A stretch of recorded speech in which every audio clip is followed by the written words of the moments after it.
وإنه لتنزيل رب العالمين نزل به الروح الأمين على قلبك لتكون من المنذرين بلسان عربي مبين وإنه لفي زبر الأولين أولم يكن لهم آية أن يعلمه علماء بني إسرائيل ولو نزلناه على بعض الأعجمين فقرأه عليهم ما كانوا به مؤمنين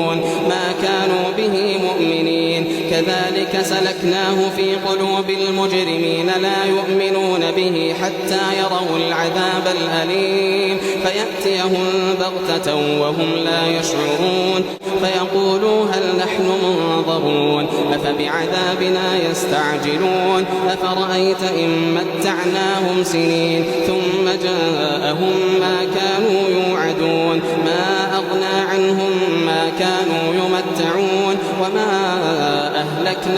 وما أهلكنا من قرية إلا لها منذرون ذكرى وما كنا ظالمين وما تنزلت به الشياطين وما ينبغي لهم وما يستطيعون